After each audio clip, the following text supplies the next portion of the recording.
Hello दोस्तों, आज हम पढ़ेंगे मध्य प्रदेश आबकारी अधिनियम 1915 का पार्ट 2। पार्ट 1 में 33 सेक्शन तक हम पढ़ चुके थे। अब इसके आगे हम 34 सेक्शन और चैप्टर 7 से आज पढ़ते हैं। चलिए शुरू करते हैं। चैप्टर 7 अपराध और शास्तियाँ। चैप्टर 7 इम्पोर्टेंट है, इसका हेडिंग याद रखिएगा कि अपराध और शास्तियाँ बताई गई है चैप्टर 7 में। सेक्शन 34 विधि विरुद्ध विनिर्माण, परिवहन, कब्जा और विक्रय आदि के लिए शास्ति है कि कोई भी व्यक्ति अनुज्ञप्ति या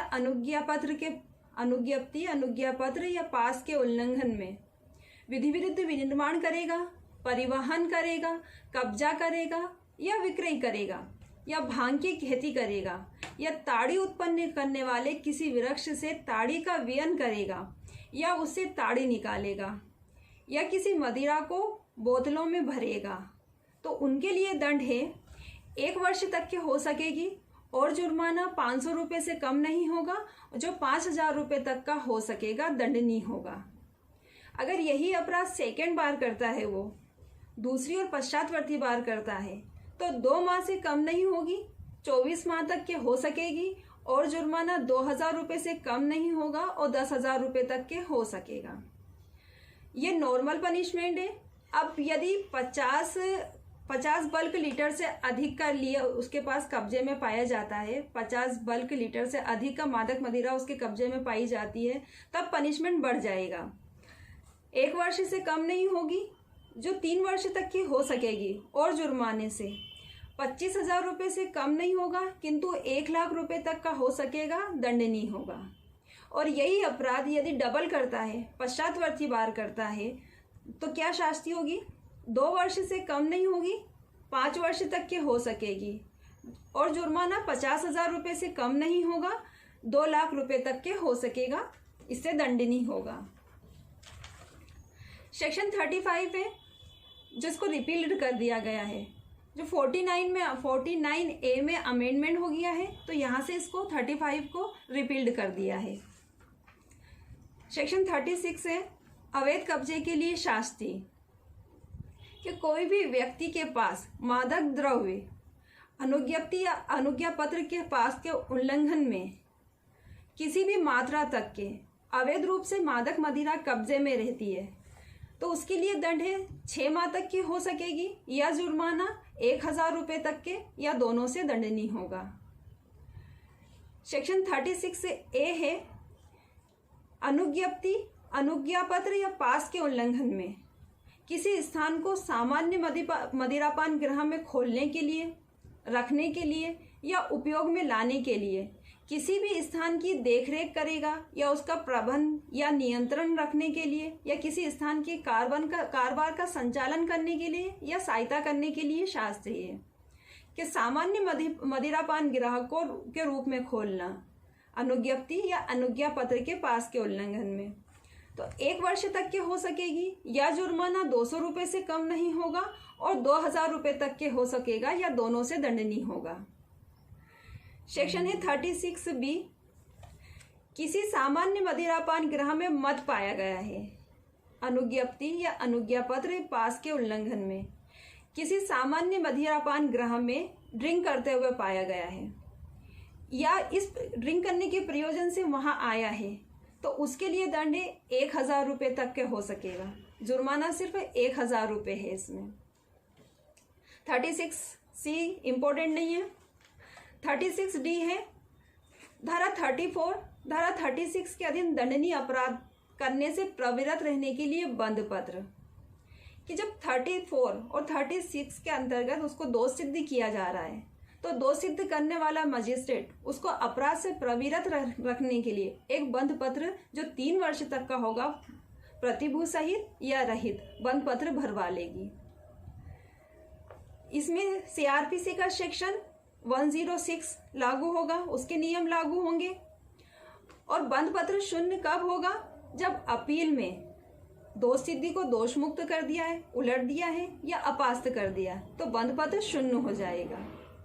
और अपील न्यायालय और उच्च न्यायालय जब अपनी पुनरीक्षण शक्ति का प्रयोग कर रहा है उच्च न्यायालय, तब वो भी इस शक्ति का प्रयोग कर सकता है, मतलब अपराध से प्रविरत रहने के लिए बंद पत्र भरवा सकता है। ध्यान रखिएगा 36D में दोष सिद्ध करने वाला मजिस्ट्रेट अपराध से प्रविरत रहने के लिए बंद पत्र भरवा रहा है, और 36E में सदाचार के लिए प्रतिभूति हुई। और कौन सा मजिस्ट्रेट है? प्रथम वर्ग मजिस्ट्रेट। प्रथम वर्ग मजिस्ट्रेट को ये इत्तला होती है कि अधिकारिता की स्थानीय सीमाओं के भीतर धारा 34, धारा 36 के अंतर्गत दंडनीय अपराध का अभ्यासता कर रहा है, वो अपराध या करने का प्रयत्न कर रहा है या करने का दुष्प्रेरण कर रहा है, तो वो भी 3 वर्ष तक के प्रतिभूति सहित या रहित बंद पत्र भरवा लेगा। और CRPC के 110 सेक्शन 110 के उपबंध इसमें लागू होंगे। 36D में अपराध करने से प्रविरत रहने के लिए धारा 34 या 36 के अंतर्गत दोष सिद्ध कर रहा है वो मजिस्ट्रेट, वो बंद पत्र भरवाएगा। और 36E में सदाचार के लिए भरवाएगा, और कौन? प्रथम वर्ग मजिस्ट्रेट 3 वर्ष के लिए बंद पत्र भरवा देगा। सेक्शन 37 है उन अपराधों के लिए शास्ति जिनमें अन्यथा उपबंध नहीं है। ऐसे अपराध किए गए हैं जो इस अधिनियम में उपबंध नहीं है, तो 6 माह तक के हो सकेगी, या जुर्माना 10,000 रुपये तक का हो सकेगा, या दोनों दंडनीय या दोनों से दंडनीय होगा। पहले यहाँ पे 1,000 रुपये था, लेकिन अमेंडमेंट हो गया है इसमें, जिसमें राज्यपाल की अनुमति 6 सितंबर 2021 को मिल चुकी है, तो अमेंडमेंट होकर अब यहाँ 10,000 रुपये जुर्माना कर दिया गया है। सेक्शन 38 है अनुज्ञप्त विक्रेताओं के कतिपय विधि विरुद्ध कार्यों के लिए शास्ति। अनुज्ञप्त, जिसको अनुज्ञप्ति दी गई है, अगर वो व्यक्ति मद या मदोन्नत को बेचेगा, मतलब किसी ड्रिंक करने वाले व्यक्ति वहां पहुंच गया और डबल से उसको ड्रिंक देता है, या 23 के उल्लंघन में बेचेगा। 23 में क्या है? सेक्शन में 23 में बताया गया कि 21 वर्ष से कम आयु के 21 वर्ष से कम आयु के पुरुष और स्त्री जो भी हो उसको नहीं बेचेगा मादक द्रव्य। सेक्शन 22 के उल्लंघन में किसी परिसर में उसके भाग में पुरुष या स्त्री को नियोजित करेगा या नियोजित करने के लिए अनुज्ञा देगा। 21 वर्ष से कम आयु के पुरुष को या किसी भी उम्र की स्त्री को वहाँ काम पर रखेगा, या वहाँ डांस करवाएगा, गायन करवाएगा, संगीत करवाएगा, या वादन, या वहाँ कोई खेल या एक्टिविटीज़ करवाएगा, या अजमानती अपराध के लिए सिद्ध दोष ठहराए गए हैं उसको अब वहाँ रहने देगा, या किसी वेश्या को वेश्यावृत्ति के प्रयोजन के लिए या वेश्यावृत्ति के प्रयोजन के लिए वहाँ पे रखेगा, तब उसको दंड दिया जाएगा। 100 रुपये से कम नहीं होगा, 2,000 रुपये तक के हो सकेगा, दंड नहीं होगा। सेक्शन 38A है मादक द्रव्य के अनुज्ञप्त विक्रेता, निर्माता या विक्रेता पर किसी वस्तु में कोई अपायकर औषधि या कोई बाह्य संगठक या कोई मंदक या रंजक पदार्थ मिश्रित करेगा या मिश्रित करने देगा, तो उसके लिए शास्ति क्या है? इसमें बताया गया है कि कोई भी किसी मादक द्रव्य में मिलावट करेगा, बाह्य संगठन मतलब बाहरी वस्तु कोई मिलाएगा, या कोई मंदक मतलब उसकी क्वालिटी को गिराएगा, या रंजक या उसमें कोई रंग मिलाएगा, तो उसके लिए शास्ति है। इसमें भी अमेंडमेंट हो गया है, 1 माह से कम नहीं होगी, 1 वर्ष तक के हो सकेगी, और 30,000 रुपये से कम नहीं होगा, 2 लाख रुपये तक के हो सकेगा। जुर्माना 30,000 रुपये से कम नहीं होगा, 2 लाख रुपये तक का हो सकेगा। सेक्शन 39 अनुज्ञप्तिधारी द्वारा औचार करने के लिए शास्ति। अगर अनुज्ञप्तिधारी औचार करते हैं, जैसे कि आबकारी अधिकारी या कोई अधिकारी उससे अनुज्ञा पत्र पास ये दिखाने के लिए बोलता है, वो नहीं दिखाता है, तो 400 रुपये से दंडित किया जाएगा। या फिर वो 62 जो राज्य सरकार के नियम बनाने की शर्तें हैं उनका उल्लंघन करता है या किसी और शर्तों का पालन नहीं करता है, तो वो 10,000 रुपये के दंड से दंडित किया जाएगा। सेक्शन 40 है रसायन, केमिस्ट्री आदि की दुकान में उपभोग करने की अनुज्ञा देने के लिए शास्ति। कि जो भी मेडिकल है इसमें यहाँ पे किसी व्यक्ति को नशा करने के लिए अनुज्ञा देता है, नशा करवाता है, क्योंकि कुछ कुछ ड्रग्स ऐसी होती है जो सिर्फ मेडिकल वाले जो लाइसेंस लिए हुए हैं उनको दी जाती है, जिसमें नशा होता है। तो उनको बोलते हैं कि हमारे यहाँ नशा होता है, तुम आ जाओ नशा करने के लिए। तो नशा करने देता है या अनुज्ञा देता है जो नियोजक है वहाँ पे, या अनुज्ञप्तिधारी है, तो वो अपने मेडिकल पे, अपनी दुकान पर ऐसे वो ड्रग्स का नशा करवाने देता है। तो उसके लिए शास्त्रीय 1 वर्ष तक की या जुर्माना से 500 रुपये से कम नहीं होगा, 4000 रुपये तक का हो सकेगा, या दोनों से दंडनीय होगा। और जो नशा कर रहा है वो व्यक्ति जहाँ उस दुकान पे नशा कर रहा है वो दंड हो, उसके लिए दंडित होगा 500 रुपये तक के। मतलब जो व्यक्ति दुकानदार है, अनुज्ञप्तिधारी है, वहाँ उसको नशा करने देता है तो 1 वर्ष तक की हो सकेगी, या जुर्माना 500 रुपये से कम नहीं होगा, और 4000 रुपये तक के दंडित किया जाएगा। लेकिन जो व्यक्ति नशा कर रहा है वहाँ पे, तो वो 500 रुपये के दंड से दंडनीय होगा, जुर्माने से दंडनीय होगा। 40A इम्पॉर्टेंट है, हेडिंग से भी याद रखिएगा, उसका पनिशमेंट भी याद रखिएगा। अधिकारी आदि को बाधा पहुंचाना या हमले के लिए दंड। कोई भी अधिकारी जो गिरफ्तार कर रहा है, अन्वेषण कर रहा है या निरीक्षण कर रहा है, उसको बाधा पहुंचाएगा वो व्यक्ति, तो 3 वर्ष के कारावास से या जुर्माना 3000 रुपये तक के, या दोनों से दंडित किया जाएगा। सेक्शन 41 है, इम्पोर्टेंट नहीं है। सेक्शन 42 पढ़ते हैं, अपराधों के करने का प्रयत्न और दुष्प्रेरण। तो यदि कोई व्यक्ति अपराध करने का प्रयत्न करेगा और दुष्प्रेरण करेगा तो वो उपबंधित दंड से दंडित किया जाएगा। मतलब मेन अपराध के लिए दंड से दंडित किया जाएगा। यदि प्रयत्न भी करेगा, दुष्प्रेरण भी करेगा, तो वो उसी अपराध के लिए दंडित किया जाएगा जिस दंड से उसको दंडित किया जाना चाहिए मेन अपराध के लिए। सेक्शन 43 में उपधारणा है, हेडिंग से याद रखिएगा कि उपधारणा दी गई है सेक्शन 43 में। सेक्शन 44 है, सेवकों के कार्य के लिए अनुज्ञप्तिधारी का आपराधिक दायित्व। मतलब सेवक जो सर्वेंट रखे जाते हैं, यदि वो कोई कार्य करते हैं, अवैध कार्य करते हैं, तो उसके लिए स्वामी लाइबल होगा। इसे प्रातिनिधिक दायित्व भी बोलते हैं, प्रातिनिधिक दायित्व का सिद्धांत भी बोलते हैं। जब तक के जैसे यदि कोई सर्वेंट कोई अवैध कार्य करता है अनुज्ञा पत्र पास के उल्लंघन में, तो यह माना जाएगा कि वो स्वामी नहीं किया है, स्वामी को दंडित किया जाएगा। जब तक स्वामी ये सिद्ध नहीं कर देता है, दुकानदार या अनुज्ञप्तिधारी ये सिद्ध नहीं कर देता है या साबित नहीं कर देता है ये कि उसने इस अपराध को रोकने के लिए युक्त सावधानी बरती थी। इसका परंतु इम्पोर्टेंट है कि परंतु वास्तविक अपराधी से भिन्न कोई भी व्यक्ति, वास्तविक अपराधी अपन सर्वेंट मान के चलते हैं कि सर्वेंट ने कोई अपराध किया है, तो वास्तविक अपराध से भिन्न कोई व्यक्ति मतलब उसका मालिक अनुज्ञप्तिधारी अगर जुर्माने में संदाय करने में व्यतिक्रम हुआ है तो ही वो कारावास से दंडित किया जाएगा, अन्यथा वो कारावास से दंडित नहीं किया जाएगा। मतलब स्वामी उसका सर्वेंट ने कोई काम किया है अवैध कार्य, तो स्वामी को कारावास से दंडित नहीं किया जाएगा, लेकिन जुर्माने में संदाय करने में व्यतिक्रम हुआ है तो ही वो कारावास से दंडित किया जाएगा, अन्यथा नहीं।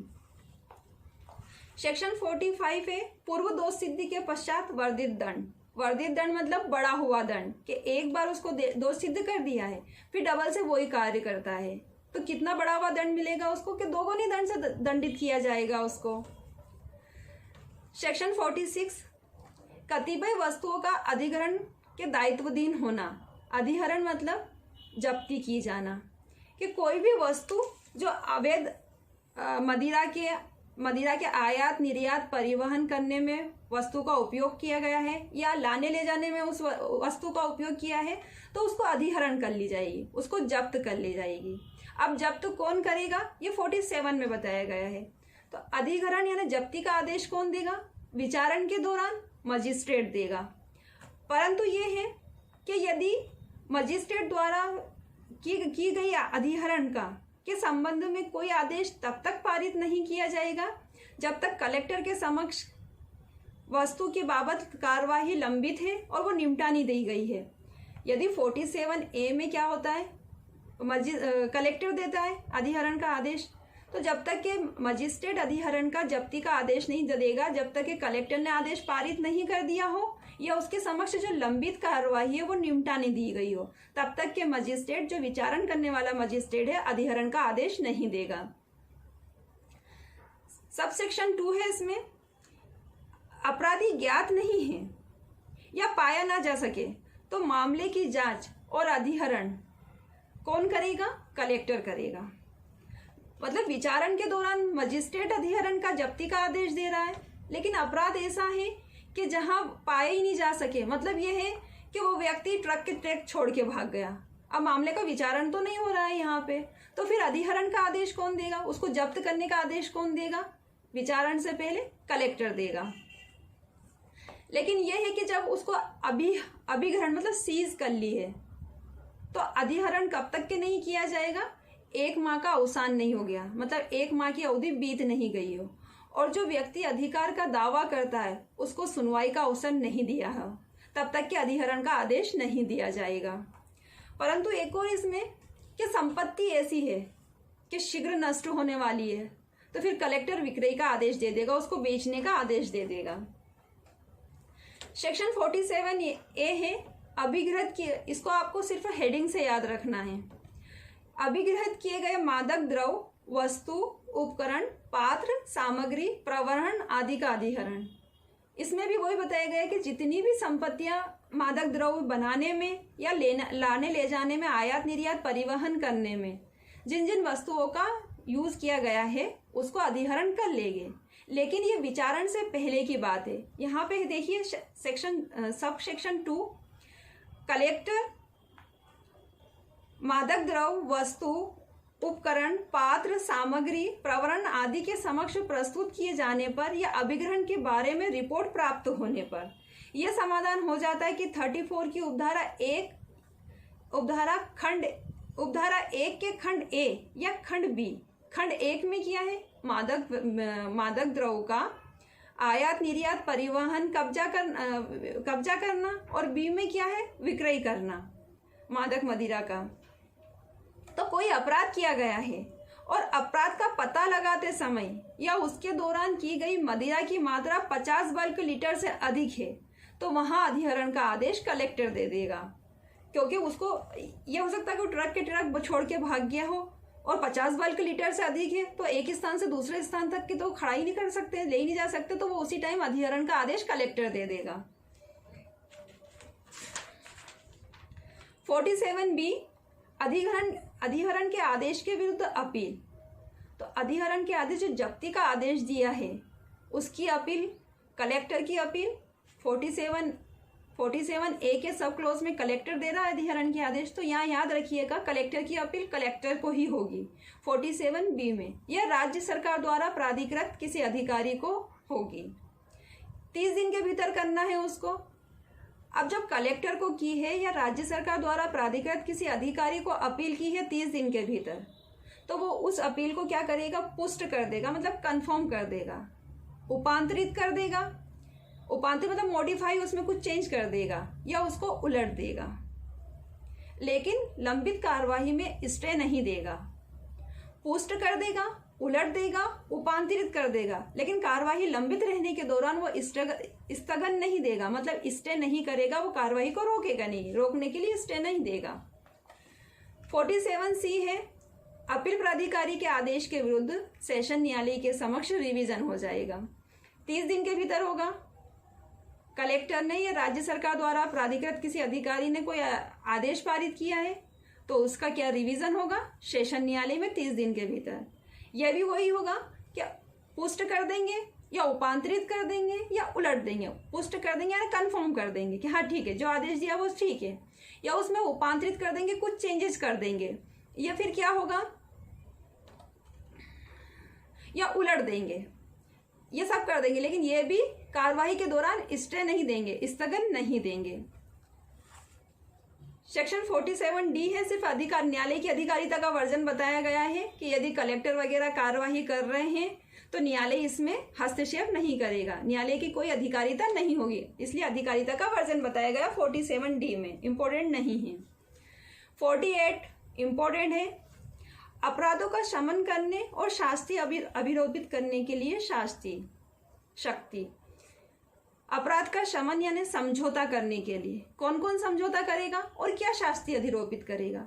तो याद रखिएगा, इसमें आबकारी आयुक्त या कलेक्टर दोनों समझौता कर लेंगे या शमन कर लेंगे और शास्ति भी अधिरोपित करेंगे। जो शास्ति होगी 10,000 रुपये और वस्तु 10,000 रुपये होगी और वस्तु जो उसमें यूज की गई है उसको सीज अभिग्रहण मतलब जब्ती का भी आदेश दे देंगे। कौन कौन से सेक्शन में होगी शमन समझौता, कौन कौन से सेक्शन में होगा।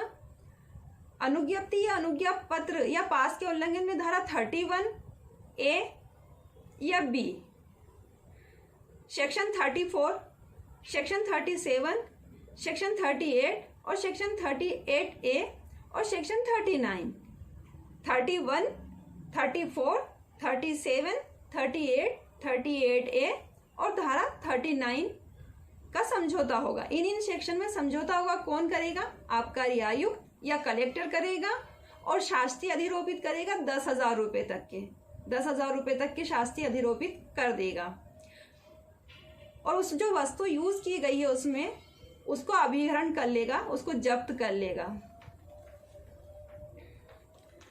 सेक्शन 48 है, यह भी इंपॉर्टेंट है। आबकारी आयुक्त या कलेक्टर द्वारा शास्ति अधिरोपित करने के लिए विशेष उपबंध बताया गया है। 48 में 10,000 रुपये तक के शास्ति अधिरोपित कर सकता है। अब 48 है उस लिमिटेशन को हटा रही है कि 10,000 रुपये तक अगर कलेक्टर और आबकारी अधिकारी को लगता है, आबकारी आयुक्त को लगता है, कलेक्टर को या आबकारी अधिकारी को लगता है कि 10,000 रुपये से अधिक की भी शास्ति अधिरोपित करनी चाहिए, तो वो 10,000 रुपये से अधिक की शास्ति भी अधिरोपित करती है। वो 48 में जो लिमिट दी है 10,000 रुपये की, 48 है वो लिमिट हटा रही है कि आबकारी आयुक्त और कलेक्टर के लिए शास्ति अधिरोपित करने के लिए विशेष उपबंध है। जो अगर लगता है उनको कि 10,000 रुपये तक के अधिक की शास्ति दे दिया जाना चाहिए तो वो 10,000 रुपये तक की शास्ति अधिरोपित कर देगी। सेक्शन 49 है कि कोई भी आबकारी अधिकारी, पुलिस अधिकारी, राजस्व विभाग का अधिकारी कोई भी उस किसी व्यक्ति को, अनुज्ञप्तिधारी को तंग कर रहा है, तंग करने के आशय से प्रवेश करता है, बार बार गिरफ्तारी कर रहा है, तलाशी ले रहा है, अधिहरण कर रहा है, तो उनके लिए शास्ति है 3 माह तक की हो सकेगी या जुर्माना 500 रुपये तक का हो सकेगा या दोनों से दंडनीय होगा। सेक्शन है अध्याय 7A वेरी इंपॉर्टेंट है, बहुत ही ज़्यादा इंपॉर्टेंट है। हेडिंग याद रखिएगा कि जीवन के विरुद्ध अपराधों के लिए शास्ति अध्याय 7A में दी गई है और इसमें 49A सेक्शन है। 49A सेक्शन में अमेंडमेंट हो गया है जिसे राज्यपाल की अनुमति 6 सितंबर 2021 को मिल चुकी है और अमेंडमेंट हो गया। जो जहरीली शराब होती है, जो शराब में मिलावट करते हैं वो जहरीली बन जाती है, उसके संबंध में बताया गया 49A में। 49A है मानवीय उपयोग के लिए अनुपयुक्त मदिरा का आयात करना, निर्यात करना, कब्जे में रखना या विकृत स्प्रिट युक्त निर्मित को परिवर्तित करना या परिवर्तित करने के प्रयास के लिए दंड। 35 में विकृत स्प्रिट थी जिसको रिपील्ड कर दिया गया था और यहाँ अमेंडमेंट कर दिया है। तो इसका जुर्माना, इसका पनिशमेंट देखते हैं।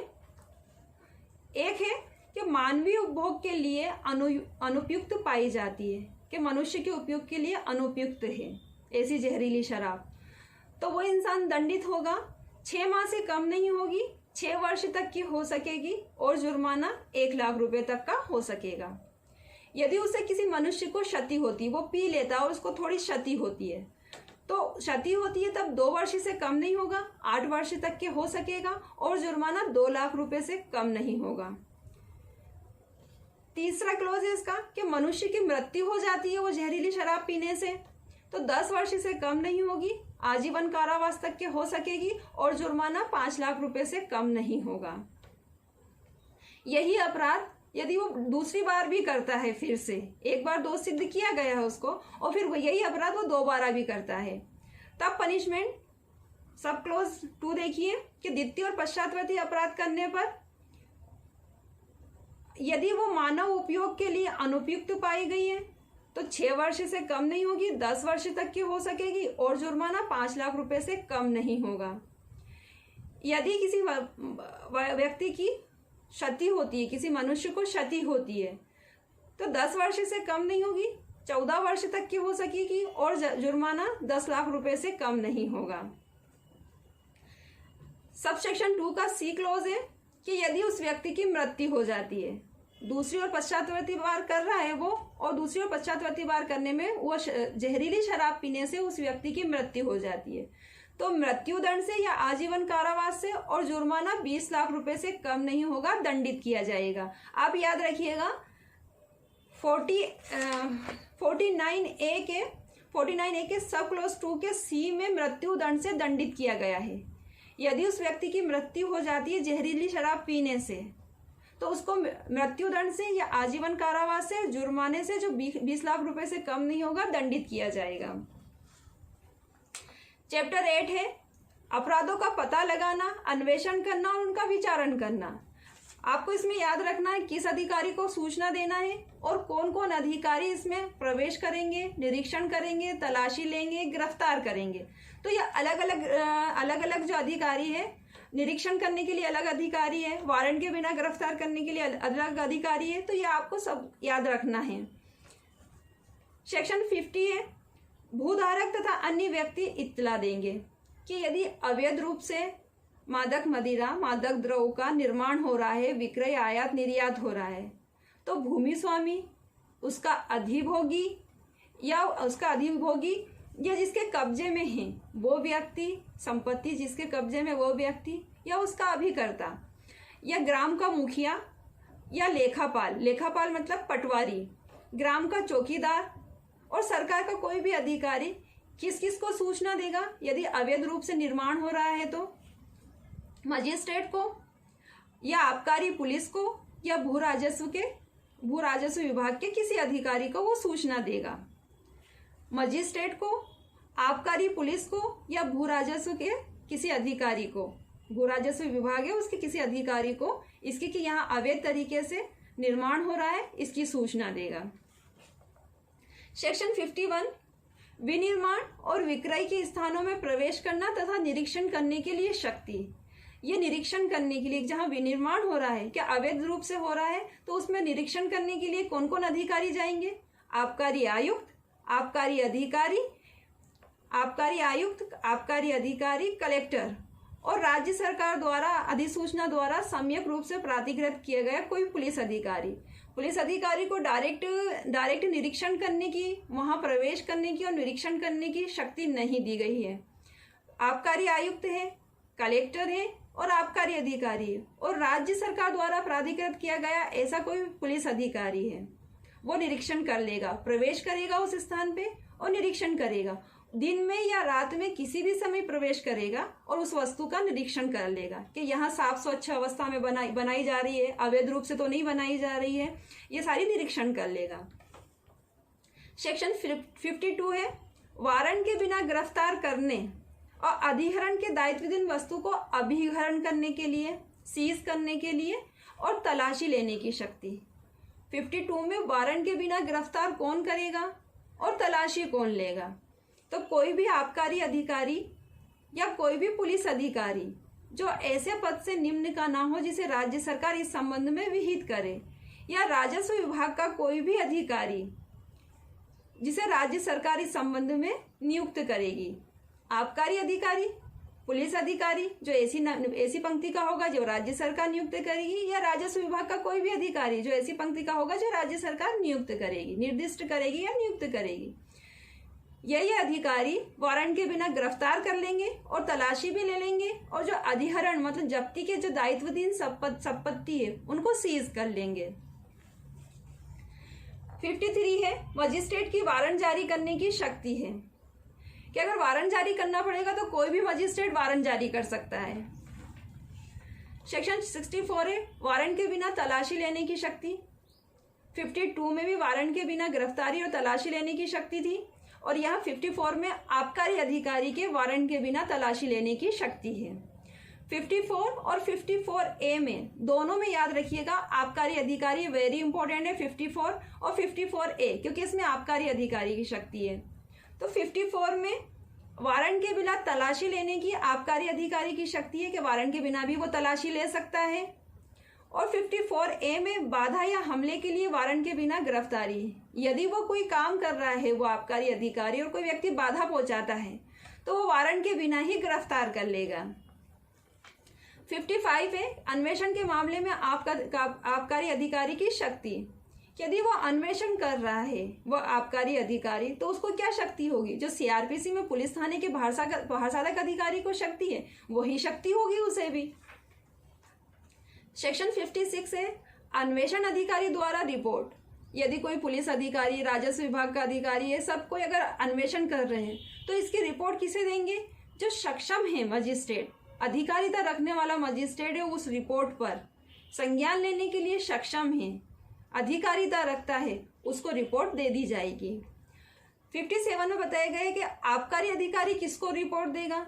तो 24 घंटे के भीतर आबकारी अधिकारी अपने वरिष्ठ अधिकारी को रिपोर्ट दे देगा। 56 में अन्वेषण करने वाला कोई भी व्यक्ति है, कोई भी अधिकारी है, तो वह अधिकारिता रखने वाले मजिस्ट्रेट को, जो संज्ञान उस रिपोर्ट पर संज्ञान करने के लिए अधिकारिता रखता है, उस मामले के विचारण के लिए अधिकारिता रखता है, उसको रिपोर्ट दे देंगे। और 57 में आबकारी अधिकारी किसको रिपोर्ट देगा? अगर वो अन्वेषण कर रहा है तो वरिष्ठ अधिकारी को, उससे जो वरिष्ठ अधिकारी है उसको 24 घंटे के भीतर वो रिपोर्ट कर देगा। 57 इंपॉर्टेंट नहीं है। पुलिस अभिग्रहित वस्तु का प्रभार लेगी कि जो भी उसने अभिग्रहित की है वो उसके अंडर में ही मानी जाएगी, उसी के प्रभार में मानी जाएगी वो, तो इसको याद नहीं रखना है। 58 है सेक्शन गिरफ्तारी तलाशी किस प्रकार की जाएगी? तो CRPC में जो उपबंध बताए हैं गिरफ्तार करने के, तलाशी लेने के, तो CRPC में जैसी जैसी प्रोसीजर बताई उसी अकॉर्डिंग यहाँ इस अधिनियम में भी गिरफ्तारी और तलाशी ली जाएगी। सेक्शन 59 इंपॉर्टेंट है कि वारंट के बिना गिरफ्तार के मामले में उपसंजाति के लिए प्रतिभूति।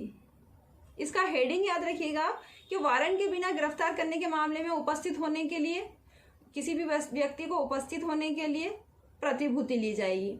अब अंदर इसमें इंपॉर्टेंट है क्लॉज 1, 59A में निर्दिष्ट अपराधों के सिवाय इस अधिनियम के अधीन दंडनीय समस्त अपराध दंड प्रक्रिया संहिता 97 के अर्थ के अंतर्गत जमानती होंगे। 59 में बताया गया है 59A में उन अपराधों को छोड़कर सभी अपराध इसमें जमानती होंगे। मतलब 59 में A में बताया वो अजमानती होंगे और उसके अलावा सारे अपराध जमानती होंगे। तो 59 क्या बोलती है कि सारे अपराध 59 का क्लोज 1 कि सारे अपराध जमानती होंगे, 59A को छोड़ दो।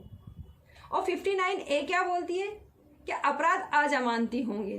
तो ध्यान रखिएगा आप, हेडिंग बोलता है कि हेडिंग में तो कहा गया है 59 में कि वारंट के बिना गिरफ्तारी के मामले में उपस्थिति के लिए प्रतिभूति, लेकिन क्लोज 1 में बताया गया है कि सारे अपराध जमानती होंगे। इस अधिनियम में जो भी अपराध किया जा रहा है वो जमानती होंगे। 59A को छोड़ दिया जाएगा और 59A में बताया गया है कि सारे अपराध अजमानती होंगे। तो दोनों याद रखिएगा आप। 59A है अधिनियम के अधीन कतिपय अपराध अजमानती होंगे। 59 बताया गया है 59 का क्लोज 1 कि सभी अपराध जमानती होंगे और 59A में बताया गया है कि सारे अपराध अजमानती होंगे। जो बताया गया है कि कौन से अपराध अजमानती होंगे ये बताया गया है। तो 59A में देखते हैं कौन से अपराध अजमानती होंगे। धारा 49A के अधीन दंडनीय अपराध। धारा 49A में क्या पढ़ा था कि वो जहरीली शराब, मानवीय उपयोग के लिए अनुपयुक्त शराब को बेचता है, जो अनुपयुक्त है या उससे किसी को क्षति हो जाती है या किसी की मृत्यु हो जाती है, उस संबंध में हमने पढ़ा था। तो वो अपराध। और धारा 34 की उपधारा 1 के खंड A और खंड B। खंड A में क्या है? उसका अवैध रूप से आयात, मादक द्रव्य का अवैध रूप से आयात, निर्यात, परिवहन और कब्जे में करना और विनिर्माण करना। और B में क्या है? उसको बेचेगा या विक्रय करेगा और उसकी मात्रा यदि तो अजमानती होगा और उसकी मात्रा 50 बल्क लीटर से अधिक है तो कोई अग्रिम जमानत का कोई भी आवेदन ग्रहण नहीं किया जाएगा। मतलब 49A में अपराध जो बताए गए हैं वो अजमानती है और 34 के क्लोज 1 के A और B में बताया गया अपराध है वो अजमानती होगा और उस संबंध में अग्रिम जमानत का भी कोई आवेदन स्वीकार नहीं किया जाएगा। अग्रिम जमानत यानी गिरफ्तारी की दशा में वो शंका हो रही है कि किसी को गिरफ्तार किया जाएगा तो वो पहले ही न्यायालय में जमानत के लिए आदेश लगा देता है जमानत के लिए आवेदन लगा देता है तो वह वहाँ पे अग्रिम जमानत के लिए कोई आवेदन मंजूर नहीं किया जाएगा। सब क्लोज 2 है इसमें कि यदि 49A और 34A और B के अंतर्गत 50 बल्क लीटर से अधिक हो तो जमानत पर या स्वयं के बंद पत्र पर कब तक नहीं छोड़ा जाएगा, जब तक कि लोक अभियोजक को उसके आवेदन का विरोध करने का अवसर नहीं दे दिया गया है, तब तक उसको जमानत पर नहीं छोड़ा जाएगा। परंतु है इसमें कि सेक्शन 34 की उपधारा 1 के खंड ए और खंड बी में यदि 50 बल्क लीटर से अधिक है, मादक द्रव्य की मात्रा 50 बल्क लीटर से अधिक है, तो 60 दिन की कुल अवधि के लिए उसको अभिरक्षा में रखा जाएगा, मतलब जेल में रखा जाएगा। और 49A के अधीन अपराध से संबंधित है तो 120 दिन से अधिक की कुल अवधि के लिए नहीं रखा जाएगा। मतलब 34 के अंतर्गत 50 बल्क लीटर से अधिक है तो 60 दिन तक के अभिरक्षा में रखा जाएगा, जेल में रखा जाएगा।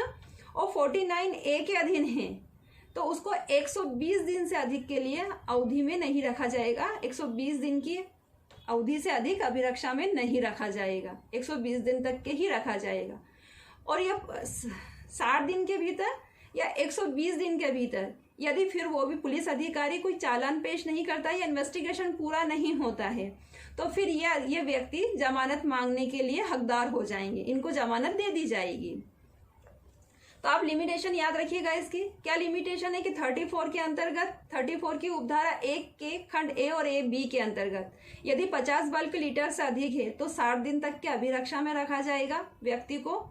और यदि 49A के अंतर्गत दंडनीय अपराध से दंडित है तो वो 120 दिन तक की अवधि से अभिरक्षा में रखा जाएगा, इससे अधिक नहीं रखा जाएगा।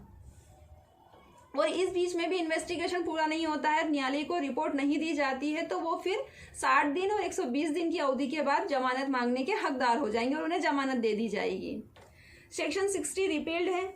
सेक्शन 61 है अभियोजन का निर्बंधन, मतलब कौन न्यायालय किस किस के परिवाद पर संज्ञान लेगा, मामले का विचारण करेगा, ये बताया गया है 61 में। तो कोई भी न्यायालय सेक्शन 34, 37, 38A और 39 के अंतर्गत कब संज्ञान लेगा, कब विचारण करेगा? कलेक्टर या जिला आबकारी अधिकारी ने, कलेक्टर या जिला आबकारी अधिकारी से अनिम्न पद श्रेणी के किसी आबकारी अधिकारी ने, और कलेक्टर द्वारा इस निमित्त प्राधिकृत किया गया कोई अधिकारी है उसके परिवाद या रिपोर्ट पर करेगा। मतलब यदि अपराध है 34 के अंतर्गत, 37 के अंतर्गत, 38A के अंतर्गत, 38 के अंतर्गत या 39 के अंतर्गत, और अभी अमेंडमेंट होकर धारा 44 भी जुड़ी है इसमें कि उसका सेवकों को कार्य के लिए स्वामी को दंडित किया जाएगा। उसमें भी अपराध के लिए संज्ञान कौन करेगा? कोई भी न्यायालय। और कौन परिवाद करेगा?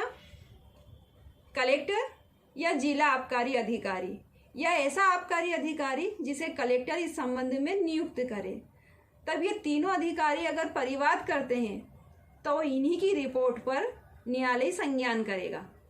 कलेक्टर, जिला आबकारी अधिकारी या कोई ऐसा अधिकारी जिसे कलेक्टर, कोई ऐसा आबकारी अधिकारी जिसे कलेक्टर ने नियुक्त किया है, तो उसी की रिपोर्ट पर संज्ञान ली जाएगी। बी क्लोज है इसमें। और जितने भी सारे अपराध है 49A को छोड़ दो तो उसकी रिपोर्ट पर ही संज्ञान लिया जाएगा न्यायालय द्वारा।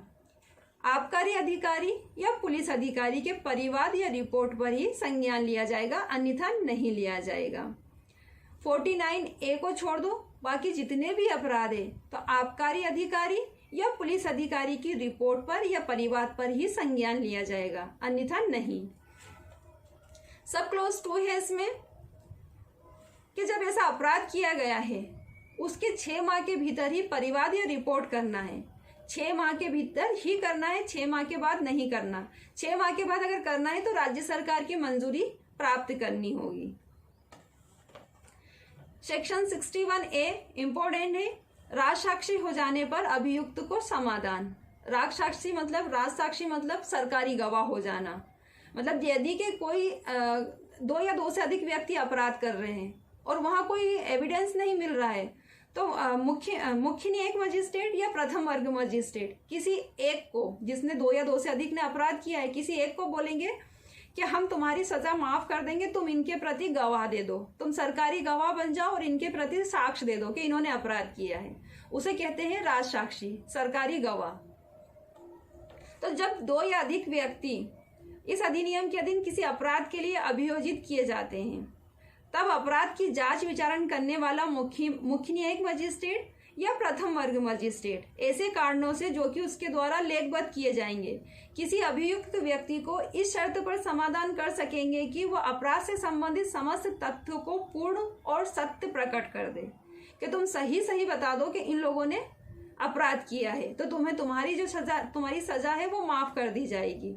ये होता है राजसाक्षी। तो कौन करेगा राजसाक्षी को समाधान? मुख्य न्यायिक मजिस्ट्रेट या प्रथम वर्ग मजिस्ट्रेट। हेडिंग याद रखिएगा 61A में। चैप्टर है 8A, इंपॉर्टेंट है, अनुसूचित क्षेत्रों के लिए उपबंध है।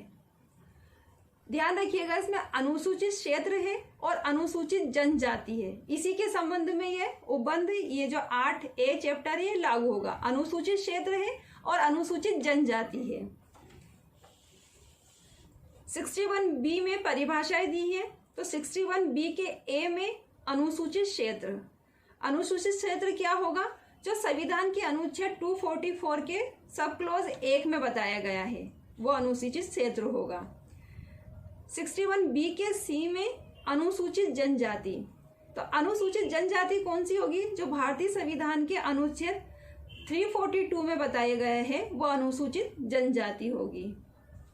61C है कार्य क्षेत्र और विस्तार। तो अनुसूचित क्षेत्र, इसका कार्य कहाँ तक रहेगा? अनुसूचित क्षेत्र का, अनुसूचित जनजाति का कार्य कहाँ तक के रहेगा?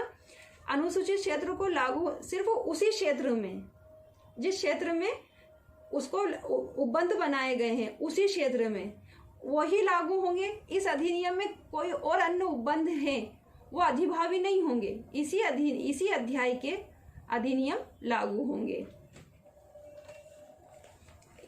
कार्य क्षेत्र और विस्तार बताया गया 61C में कि इस अध्याय के उपबंध अनुसूचित क्षेत्र को लागू होंगे, अनुसूचित क्षेत्र को। और यदि इस अधिनियम में कोई बात प्रतिकूल भी है तो इस अध्याय के उपबंध भी अधिभावी होंगे। मतलब इस अधिनियम में कुछ भी लिखा हो लेकिन यही इस अध्याय जो चैप्टर है 8A, इसके अनुसूचित क्षेत्र में अनुसूचित जनजाति के संबंध में यही उपबंध लागू होंगे, इस अधिनियम के लागू नहीं होंगे। 61D, अनुसूचित जनजाति के सदस्यों को छूट दी जाएगी कि कैसी कि देशी मदिरा का विनिर्माण आप कर सकते हैं, कब्जे में रख सकते हैं लेकिन उसको विक्रय नहीं कर सकते हैं। किस किस के लिए छूट दी जाएगी? घरेलू उपभोग के लिए, सामाजिक और धार्मिक समारोह पर उपभोग के प्रयोजन के लिए, घरेलू उपयोग के लिए, सामाजिक या धार्मिक समारोह पर उपयोग के लिए, इस प्रयोजन के लिए बोल सकेंगे कि आप यहाँ पे विनिर्माण कर लो, इसका देशी मदिरे का विनिर्माण कर लो, बना लो, लेकिन इसको बेच नहीं सकोगे। अब क्या क्या कब्जा, कितनी मात्रा तक के कब्जे में रख सकते हैं? कि प्रति व्यक्ति क्या है 4.5 लीटर, मतलब 4.5 लीटर अपने कब्जे में रख सकती है। प्रति गृहस्थी 15 लीटर, और सामाजिक और धार्मिक समारोह के अवसर पर प्रति गृहस्थी 45 लीटर होगी। प्रति व्यक्ति 4.5 लीटर, 4.5 लीटर, प्रति गृहस्थी 15 लीटर, और धार्मिक और सामाजिक अगर समारोह हो रहे हैं तो फिर वहाँ पे 45 लीटर अपने कब्जे में मादक मदिरा को रख सकते हैं। और इसकी सीमा को निश्चित कौन करेगा? कम ज़्यादा बढ़ाना, कम करना है या घटाना है या ज़्यादा करना है तो क्या ग्राम सभा करेगी। ग्राम पंचायत जो होगी वहाँ पे ग्राम सभा वो करेगी। यह राज्य सरकार को नहीं दिया गया है राइट कि यदि क्षेत्र मादक मदिरा के क्षेत्र को, मतलब मादक मदिरा के कब्जे की मात्रा को घटाना है या बढ़ाना है तो क्या करेगी? ग्राम सभा करेगी। यहाँ पर 61E है मादक द्रव्य के विनिर्माण, विक्रय आदि को विनियमित करने तथा प्रतिष्ठित करने की ग्राम पंचायत की ही शक्ति है कि कितना वहाँ विनिर्माण हो जाए, विक्रय हो जाए। अनुसूचित क्षेत्र में अनुसूचित जनजाति पर उस क्षेत्र में विनिर्माण के लिए, विक्रय के लिए उसको प्रतिष्ठित करना, विनियमित करना ग्राम पंचायत ही करेगी। 61F है ग्राम सभा के विनिश्चयों का प्रवर्तन। तो कहाँ तक प्रवर्तन रहेंगे इसके कि इस अध्याय के उपबंध के अधीन किसी ग्राम सभा द्वारा किए गए विनिश्चयों तथा पारित किए गए आदेश को ग्राम पंचायत द्वारा अपने अपने क्षेत्र में ही प्रभावी होंगे। जिस ग्राम पंचायत का जिस ग्राम सभा का जितना राइट है उसमें उसी के उपबंध लागू होंगे, वहीं तक के वो विस्तार होगा। उससे ज़्यादा यानी कि दूसरों की ग्राम सभा में जाके उनका राइट हो जाएगा, वहाँ पे भी उसकी कब्जे की सीमा को विनियमित कर दे या प्रतिष्ठित कर दे, कम कर दे, ज़्यादा कर दे ग्राम सभा, ऐसा नहीं है। जिस क्षेत्र में है उसी क्षेत्र में वहाँ तक के ही उसका विस्तार होगा। Chapter 9 miscellaneous. 62 सेक्शन नियम बनाने की शक्ति। नियम राज्य सरकार बनाएगी और नियम अगर राज्य सरकार ने बना दिया है तो 63 में इसका प्रकाशन हो जाएगा। सेक्शन 64 शासन को शोध धनों की वसूली है। यह हेडिंग से भी याद नहीं रखना है, सिर्फ 62 है नियम बनाने की शक्ति और नियमों का प्रकाशन 63 में है। 65 में है सेक्शन 65 में कि व्यतिक्रम करने वाले व्यक्ति की जो संपत्ति है, जो व्यतिक्रम कर रहा है उस संपत्ति पर सरकार का धारणाधिकार होगा। मतलब सरकार अपने कब्जे में जब तक के रख सकेगी उस संपत्ति को, जब तक के उससे वो जो भी लगाया है शुल्क वगैरह वो वसूल नहीं कर रही थी, तब तक कि वो संपत्ति पर अपना अधिकार रखेगी। मतलब सरकार का अधिकार रहेगा, उस पर सरकार का धारणाधिकार रहेगा 65 में। सेक्शन 66 में कि मादक द्रव्य के संबंध में किसी व्यक्ति को छूट देने की राज्य सरकार की शक्ति है कि राज्य सरकार चाहे तो उसको छूट भी दे सकती है किसी व्यक्ति को या किसी संपत्ति को, किसी व्यक्ति को या किसी मादक द्रव्य के संबंध में कि वो किस कब्जे तक के रखेगा, कैसे विनिर्माण करेगा, विक्रय करेगा, तो राज्य सरकार छूट दे देगी। सेक्शन 67 है इस अधिनियम के अधीन कार्य करने वाले व्यक्ति को संरक्षण, कि सद्भाव पूर्वक कोई भी व्यक्ति इस अधिनियम के उपबंध के अधीन कार्य कर रहा है तो उसमें न कोई वाद, अभियोजन, न कोई कार्यवाही चलाई जाएगी। सेक्शन 68 है वादों के लिए परिसीमा, कितनी सीमा के अंतर्गत वाद प्रस्तुत किया जाना चाहिए कि यदि सरकार के विरुद्ध वाद करना है या आबकारी अधिकारी या पुलिस अधिकारी या भू राजस्व के किसी अधिकारी के विरुद्ध कोई वाद अभियोजन करना है तो 6 माह के भीतर ही भीतर संस्थगित करना चाहिए, उसके बाद नहीं किया जाएगा। सेक्शन 69 अधिनियमितों का निरसन, अनुसूची में वर्णित अधिनियमितों का उसके चौथे कॉलम में विनिर्दिष्ट की गई सीमा तक एतद द्वारा निरसित किया जाता है। अनुसूची देख लेते हैं किस किस को निरसित किया गया है। तो द एक्साइज एक्ट 1863 उतना जितना कि निरसित नहीं किया गया है। द एक्साइज एक्ट 1896 उतना जितना कि निरसित नहीं किया गया है। इंडियन टैरिफ एक्ट 1894 धारा 6 को, ओनली धारा 6 को निरसित किया गया है। और द एक्साइज अमेंडमेंट एक्ट 1906 को संपूर्ण अधिनियम को, अमेंडमेंट एक्ट को 1906 का था, वो संपूर्ण अमेंडमेंट को निरसित कर दिया गया है। तो आप ये अनुसूची याद रखिएगा, इसमें 2 अनुसूची है जिसमें एक अनुसूची में बताया गया है कि किस किस को निरसित किया गया है। तो धारा 69 में क्या बताया गया कि अनुसूची में 1 से लगाकर चौथे कॉलम तक को निरसित कर दिया गया है। तो चौथे कॉलम तक के देख लिया कि दी एक्साइज एक्ट 1863 को उतना निरसित किया गया है, उतना जितना कि निरसित नहीं किया गया है। और द एक्साइज एक्ट 1896 को भी उतना जितना कि निरसित नहीं किया गया है। और इंडियन टैरिफ एक्ट 1894 धारा 6 को ही निरसित किया है। द एक्साइज अमेंडमेंट एक्ट 1906 को संपूर्ण अमेंडमेंट को निरसित किया गया है। इतना ध्यान रखिएगा, इसमें 2 अनुसूची है, 9 चैप्टर है, 69 सेक्शन है और 2 अनुसूचियां हैं। आपको पीएफ एक्ट समझ में आया है और आपको ये जो पनिशमेंट दिया है वो आपको याद ही करनी पड़ेगी क्योंकि इम्पोर्टेंट है, इसलिए आपको याद करना है। मिलते हैं नेक्स्ट वीडियो में। लाइक कर दीजिए, शेयर कर दीजिए, सब्सक्राइब कर दीजिए। Thank you.